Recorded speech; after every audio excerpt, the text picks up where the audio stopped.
Welcome to the world of science fiction stories, and don't forget to like, share and subscribe my channel. Enjoy the listening. Human mechanic saved a homeless albino alien dragon abandoned at a junkyard never knew it would. The scrapyards of Garv have stretched for miles, a graveyard of forgotten technology and rusted hulls. Most mechanics avoided this place. It was too far from the main ports, too riddled with unstable wreckage and long-abandoned vessels. But Rail wasn't like most mechanics. He made his living salvaging the unfixable, finding worth in what others discarded. It was thankless work, but it kept him busy and, more importantly, it kept him away from the chaos of the core worlds. Today he was searching for a fuel regulator, something small enough to scavenge, something easy to haul back to his shop. He weaved through broken fuselages and crumbling metal beams, his boots crunching against debris as he neared one of the older wrecks, a massive, ancient warship, half buried in the sand.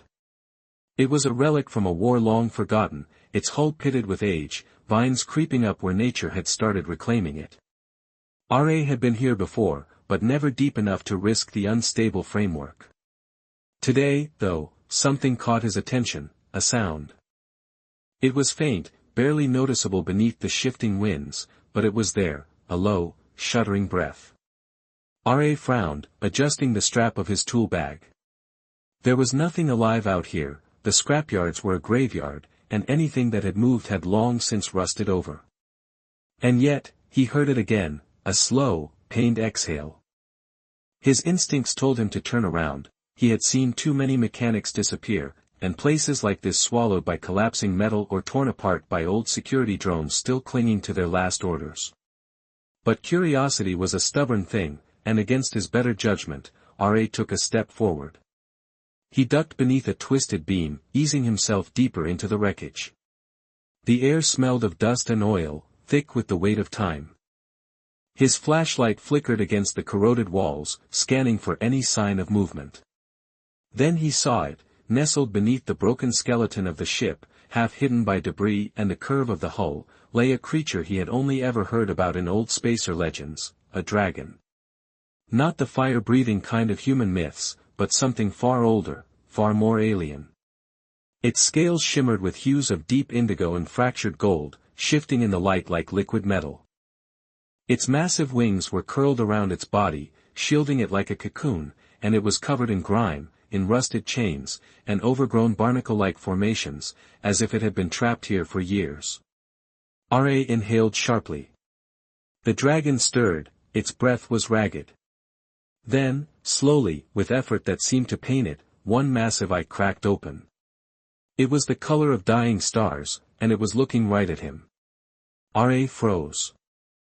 The dragon's gaze locked onto him, unblinking. Its slow, labored breath sent small clouds of dust swirling around its muzzle. And despite its size, despite its sheer presence, there was no menace in its expression, only exhaustion. It was dying. RA had seen that look before, in abandoned droids left without power and ships left too long in the cold of space, the slow fade of something that had once been strong but was now little more than a whisper of what it had been. His first instinct was to step back, to turn around and leave before he got himself tangled in something far beyond his understanding. But something about the way the dragon lay there, resigned, silent, waiting, made him hesitate. He wasn't a hero, he wasn't some noble-hearted traveler looking to save the universe. He was just a mechanic trying to get by. And yet, RA took a careful step closer, his pulse thundering in his ears. The dragon made no move to stop him, it simply watched, as if waiting to see what he would do. He crouched beside it, running a hand over the barnacle-like formations clinging to its scales. Up close, they were thick, fused with time and neglect, digging into the creature's hide like parasites. "How long have you been stuck here?" he muttered. The dragon let out a slow, rumbling sound, not a growl, something softer. RA exhaled, rubbing the back of his neck. He wasn't sure if the creature understood him, but it didn't really matter. What mattered was the decision he had to make. He could leave, pretend he never saw it, walk away, and go back to scavenging, a life of easy choices and comfortable isolation. Or, RA reached into his tool bag, pulling out a small plasma cutter. He flicked it on, the blue light hummed softly in the dim wreckage. The dragon's eye followed the motion, it didn't flinch. "All right, big guy," he murmured. "Let's get you out of here." And he began to cut. The plasma cutter hummed its blue-white glow, casting flickering shadows across the wreckage. R.A. moved carefully, guiding the blade along the thick, barnacle-like growths clinging to the dragon's body. The formations were fused deep into the scales, hardened over time like armor that had grown against its will. As the first layer crumbled away, the dragon exhaled sharply, its massive body tensing beneath him. R.A. hesitated, his fingers tightening around the handle of his cutter. "Easy," he murmured, keeping his voice low and steady. "I know it hurts, but I got to get these off." The dragon's single open eye flickered, watching him closely, but it did not pull away, it understood. R.A. worked in silence, slicing through years of accumulated debris, revealing the dragon's true form beneath. With each cut, more of its metallic indigo scales emerged, shimmering in the dim light like a sky full of stars. It was magnificent, and yet, as he worked, a thought nudged at the back of his mind: how had it ended up here? Dragons, at least the kind he'd heard about in deep space myths, were powerful creatures, rare beyond measure. They weren't scavengers or strays, they didn't end up hiding under the husks of dead ships unless something had gone terribly wrong. R.A. sat down, his cutter pausing for a moment as he wiped sweat from his brow. "You've been here a long time, huh?" he muttered. The dragon didn't answer, at least not with words, but it let out a low, slow exhale, something that sounded almost mournful. R.A. swallowed, pushing down the unease curling in his gut. He had no idea what had happened to this creature, but whatever it had endured, whatever had left it abandoned and alone, it didn't deserve to die like this. So he kept cutting. Hours passed, the work was slow and grueling, but R.A. didn't stop. He didn't know why he felt so determined, why this wasn't just another salvage job, why he wasn't thinking about the parts he could sell or the profit he could make. Maybe it was because, for the first time in a long time, something needed him, and for once he had the power to fix it. The last of the barnacle shells cracked and fell away. R.A. took a step back, his arms aching, his chest rising and falling with heavy breaths. The dragon lay still, its massive body fully revealed now, free from the suffocating layers that had held it captive for who knew how many years. Its bioluminescent markings flickered to life, running in slow pulses along its spine and wings. The glow was faint, weak, but it was there. R.A. swallowed. He had done it. The dragon shifted, moving its wings for the first time in what had to be an eternity, the sound of stretching muscle and snapping debris echoing through the scrapyard as it tested its newfound freedom. Then, slowly, it lifted its great head, its golden eyes locking onto Ra's once more.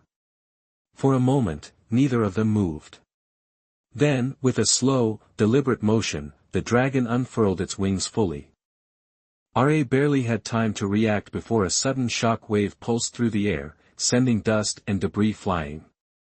He stumbled backward, shielding his face with an arm as the energy washed over him. The shipwreck groaned under the force, rusted metal creaking in protest. He looked up just in time to see the dragon's scales shimmering, truly shimmering now, like the surface of a starship before a jump. His breath caught, the dragon wasn't just healing, it was recharging. Ra's pulse hammered in his ears. He had no idea what he had just set into motion, but he knew deep in his gut that this moment was bigger than him, and that whatever happened next, there was no turning back. R.A. had seen many things in his life, ships torn apart in deep space, engines detonating from a single miscalculation, entire scrapyards swallowed by solar storms, but nothing compared to the sight before him now. The dragon stood, its wings, now freed from the weight of decay, stretched high above him, their span vast enough to eclipse the sky.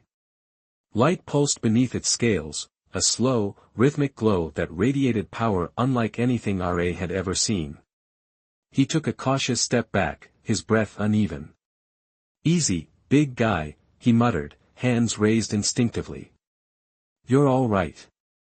Now, the dragon turned its head toward him, the molten gold of its eyes burning through the dim haze of the scrapyard. It didn't move aggressively, it simply watched. Then, to Ra's astonishment, the beast lowered its head ever so slightly, just enough to acknowledge him. Ra blinked. "You're welcome," he murmured, unsure if it understood, but speaking anyway. The dragon exhaled, the warm gust of its breath sending dust scattering around Ra's boots. He felt something shift in the air, a weight lifting, a presence awakening. The relic ship beneath which the dragon had taken refuge began to hum, faint at first, then stronger. Ra turned toward it, his pulse quickening. The ancient wreck, long dead and lifeless, was waking up. Lights flickered along its hull symbols, long buried beneath rust and decay, glowing softly. The dragon shifted, stepping closer to the ship, its talons clicked lightly against the metal as it pressed its massive frame against the structure. Then, in a movement so fluid it seemed almost natural, the ship's core responded. Ra staggered as a deep pulse of energy swept through the scrapyard. The vessel, which had been nothing more than an abandoned husk, now vibrated with latent power, its engines flickering with long-forgotten light. He didn't understand, the ship had been dead for centuries, there was no fuel, no reactor worth salvaging, no power source to bring it back. But now, with the dragon touching it, it was alive again. Ra's fingers twitched at his sides. "What are you?" he whispered. The dragon turned its gaze toward him, something knowing in its stare. Ra swallowed hard. Whatever he had done, whatever force he had helped release, this was bigger than just saving a wounded creature. This dragon had a purpose, and now so did he. The scrapyard trembled as the ship's system surged online, illuminating the wreckage with soft, golden light. The dragon remained still, its presence a conduit between the ancient technology and whatever raw energy pulsed through its body. Ra took an instinctive step forward, his mechanic's mind racing. He had spent his life reviving old ships, breathing life into engines others deemed hopeless, but this was beyond him. The control panels along the ship's exterior blinked to life, symbols shifting across the interface in an alien script. Ra didn't recognize the language, but he didn't need to, the dragon had woken the ship, and whatever bond they shared, it was functional. "You did this," Ra murmured. His voice hoarse. The dragon let out a soft sound, not a growl, but something closer to an acknowledgement. It wasn't just here by accident, it had chosen this place, chosen this ship. Ra's hands moved instinctively across the nearest panel, fingers brushing against the cold metal. To his shock, the ship responded to his touch as if recognizing him now as part of whatever had been set in motion.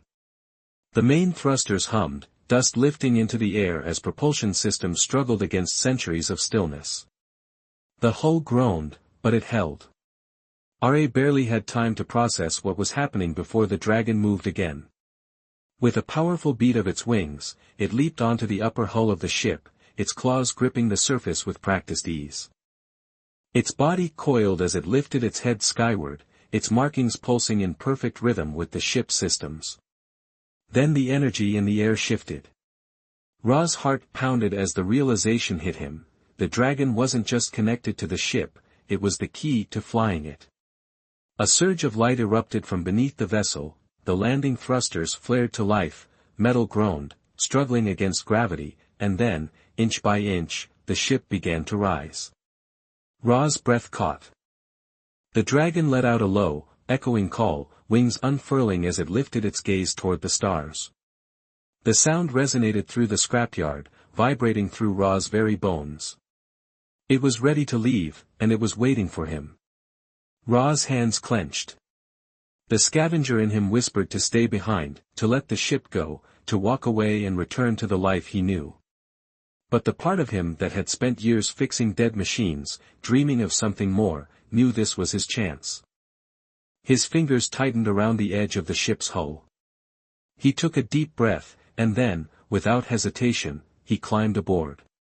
The moment Ra's boots hit the deck, the ship responded, the hum beneath him deepened, a slow pulse of energy resonating through the hull like a long-dormant heart beating for the first time in centuries.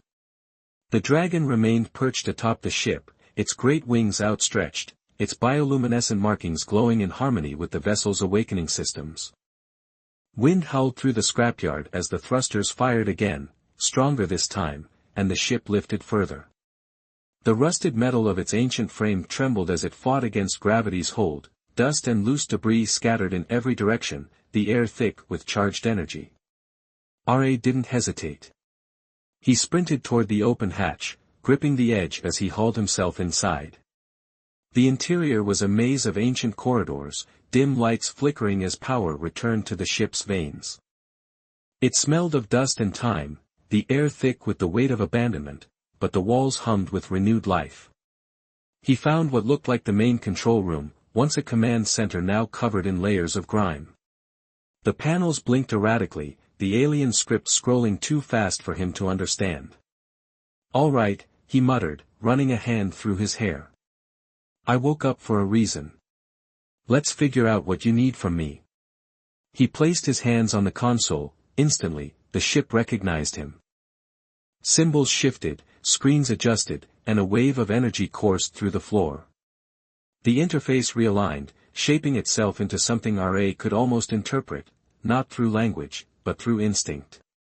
It wasn't just a ship, it was alive, a system bound to something far greater than he had imagined. A deep rumble overhead made him look up. The dragon let out a long, resonant call, the sound vibrating through the walls, and the ship responded in kind. The thrusters flared brighter, pushing harder. They weren't just launching, they were leaving. Ra's pulse raced. The scrapyard was already shrinking below them, the broken husks of ships fading as the sky swallowed them whole. The pull of the planet's gravity fought against the ship's ascent, but the vessel pressed on, ancient power rekindled by whatever connection it shared with the dragon. The clouds broke, and suddenly, for the first time in his life, R.A. was among the stars. Silence. R.A. stood frozen in the command center, his breath shallow, as the view outside the ship shifted from the swirling atmosphere of Gara 5 to the vast, endless expanse of deep space. It was breathtaking, the stars stretched infinitely before him, vast and shimmering, unbound by the rust and decay of the scrapyard below. He had spent his whole life watching ships take off, fixing engines that carried others to the farthest reaches of the galaxy. But now he was the one leaving. The dragon's shadow passed over the main viewport, its great wings moved with slow, deliberate grace, weightless in the void. It did not struggle against the ship's momentum, it guided it. R.A. ran a shaking hand over his jaw. "So, where exactly are we going?" he asked. As if in response, the ship's interface flickered, a map expanded across the screen, a star chart, ancient and layered with coordinates that didn't match anything in modern databases. A single point pulsed with soft, golden light, a distant location marked with a symbol that R.A. didn't recognize, a destination. R.A. exhaled sharply, gripping the edges of the console. The dragon's hum resonated through the ship again, a sound both patient and expectant. It had waited years for this moment, for its freedom, for its return, and now it was offering R.A. a choice. He could turn back, find a way to override the system, land the ship, and walk away, go back to his quiet, lonely existence fixing ships that to others never touched the stars. Or he could go forward, follow this ancient creature to wherever it was meant to be. R.A. let out a slow breath, his heart hammering against his ribs. Then, with steady hands, he reached for the controls and set the course. The stars stretched ahead, endless and waiting, and this time he wasn't watching someone else fly, he was home. The ship glided through the void, guided not by charts or navigation systems, but by the presence of the dragon itself. R.A. could feel it in the way the controls responded, in how the ship adjusted course before he even had time to react. It wasn't just piloting, it was instinct, something deeper than technology, something old and primal. The destination loomed ahead, a planet unlike anything he had ever seen. It hung in the darkness, wreathed in mist, its surface obscured by swirling golden clouds that pulsed with faint luminescence. The ship trembled as it approached, slowing as if recognizing a long-forgotten home. R.A. glanced up at the dragon. It had moved to the ship's bow, staring down at the planet below. Its eyes, those deep, molten gold orbs, shone brighter than ever. It let out a low, rumbling sound, not a warning, not a command, but a greeting. The ship responded instantly, descending through the thick clouds, the air crackling with unseen energy. As they broke through the haze, the sight that met Ra's eyes sent a shiver through him. Ruins, massive structures, long abandoned, stood in silent vigil over a landscape of shattered stone and overgrown, bioluminescent forests. The remnants of an ancient civilization stretched as far as the eye could see, their architecture unlike anything human hands had ever built. Towers that seemed to twist into the sky, pathways lined with veins of glowing crystal, and everywhere etched into the ruins were images of dragons. Ari swallowed hard. This wasn't just a planet, this was their world. The dragon leaped from the ship as soon as they touched down, landing with a grace that belied its massive form. It exhaled slowly, its bioluminescent markings pulsing in recognition. Ra stepped forward cautiously, his boots crunching against the ancient stone. "This is your home, isn't it?" he asked. The dragon turned its head slightly, then lowered its massive wings for the first time. Ra realized it wanted him to follow. Taking a deep breath, he did. The ruins were alive in ways Ra couldn't explain, though time had worn them down, though the stars had forgotten them, something remained. The deeper he followed the dragon, the more he could feel it, a pulse beneath the stone, a hum in the very air. They reached what looked like the heart of the city, a massive courtyard lined with towering obelisks, each carved with more images of dragons. But one stood at the center, different from the rest, it was a statue of his dragon. Ra's breath caught before he could even process what it meant. The dragon stepped forward, it placed one massive, clawed foot upon the stone floor, and the ruins reacted. A surge of golden light erupted from the carvings, spreading outward in waves. The energy flowed like water, slipping through cracks in the stone, racing up the towers, igniting symbols that had been dark for ages. Ra stumbled back as the ruins came to life. The dragon let out a final, deep exhale, and suddenly he understood. This was not just a world, it was a sanctuary, a place built for its kind, meant to be a refuge, a stronghold against whatever had nearly wiped them out. But they had been forced to flee, their legacy buried beneath time and decay, and now the dragon had returned, and it had brought him.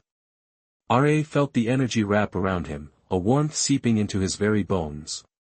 His body pulsed with the same golden glow, and in that moment he knew he was part of this now. This was the reward, not riches, not treasure, but something greater, a bond, a purpose, a future beyond the scrapyards, beyond the rust and dust of forgotten ships. The dragon turned to him, lowering its head in silent acknowledgement. Ra smiled, placing a hand against its massive scales. "Guess I'm not just a mechanic anymore," he muttered. The dragon let out a deep, rumbling laugh, and as the ruins of a lost civilization awakened around them, Ra knew he had finally found where he was meant to be.